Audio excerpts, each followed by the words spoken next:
One thing that I think I want to highlight about what you said is that perception, right, in the race context, you could tell that you were not perceived the same as black Mhm. people through these Yeah, experiences, and you could tell yeah, that um, black people were perceived, or at least like there was this delineation yeah, between black people and white people, but also, even though you knew and you had an internal understanding that you weren't racialized as black, you also had an understanding that you weren't racialized as white, but you got a chance to see that perception can allow racialized white people to see you as not a threat if you don't fall within the category of black through their perception on the yeah, racial hierarchy.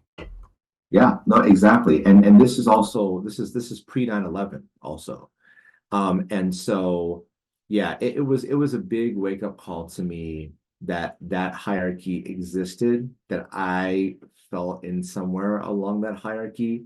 Um, and I think that those experiences kind of informed also how I look at like race relations in America, because I, as a brown man, as a minority race, and someone from a minority ethnic group, um, I realized early on though that just because I fall into a minority category doesn't mean that I am having the same life experiences as other minorities, particularly Black Americans.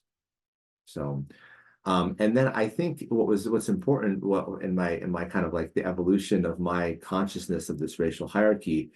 So when I was 10 years old in the early 90s, we moved from Louisiana to Chicago. And that was the first time that I experienced personally racism directed towards me. My family and I moved into a suburb of Chicago called Stickney, which is literally just on the border, maybe across the street, and you're in Chicago. So, for all intents and purposes, it looks like Chicago. It feels like Chicago. And we moved into a predominantly white Polish neighborhood.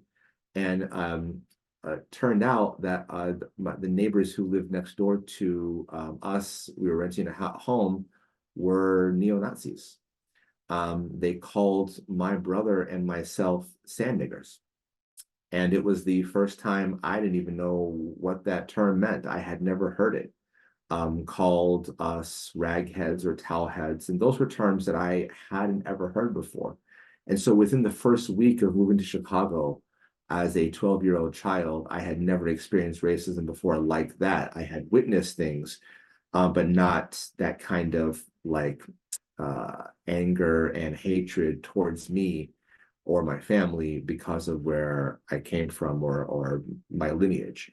And that put a real spin on my perspective of the racial hierarchy, because I didn't expect to experience that in Chicago.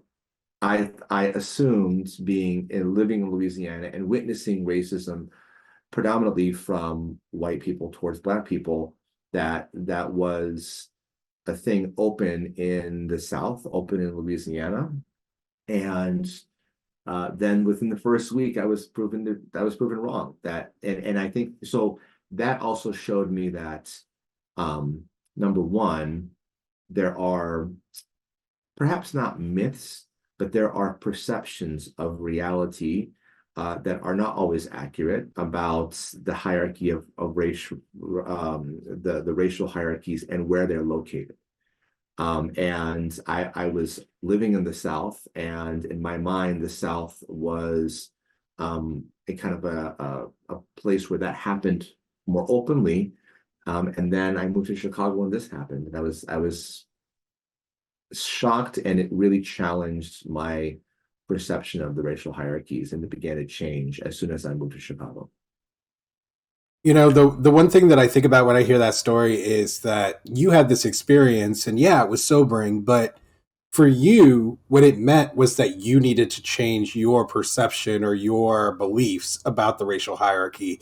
And you immediately, it sounds like, went along with kind of readjusting to the new reality that you had experienced. But what I find is that in this race context, that process is extremely difficult for many people who are presented with facts about the racial hierarchy, or historical facts that go against what they had learned about the history of the country or something like that.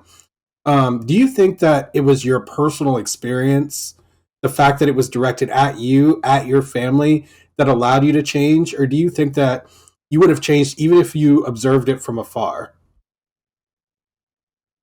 I think I would have changed even if I observed it from afar. I think that so growing up as a biracial child, right? I lived in two different worlds. I am biracial, so I do live in two different worlds when it comes to my racial identity and my ethnic identity. And I think that there's a certain openness that I learned to have as a child, and so and I've tried to carry that with me into my adulthood, which is just being curious and being open to the idea that my perceptions are perhaps only my perceptions and not actually reality.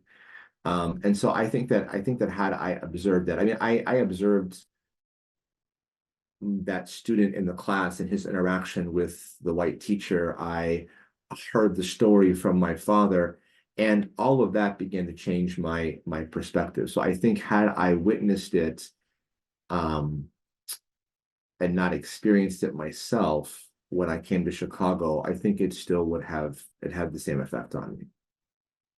Okay, good. And So, this is not to mention, this is we're just talking about like my perception of racial hierarchies. This isn't to mention like the kind of trauma that that bigotry that I experienced had on me, and how I needed to adjust myself to survive in a world that placed me in a certain racial hierarchy, even if it was only amongst certain people and not everyone. These are my next door neighbors. You know, I had to see them regularly, and I had to protect myself because they would they wouldn't come into my yard, but they would throw stuff at my brother and I, and they would so they would attack us from across their fence, and I had to adjust.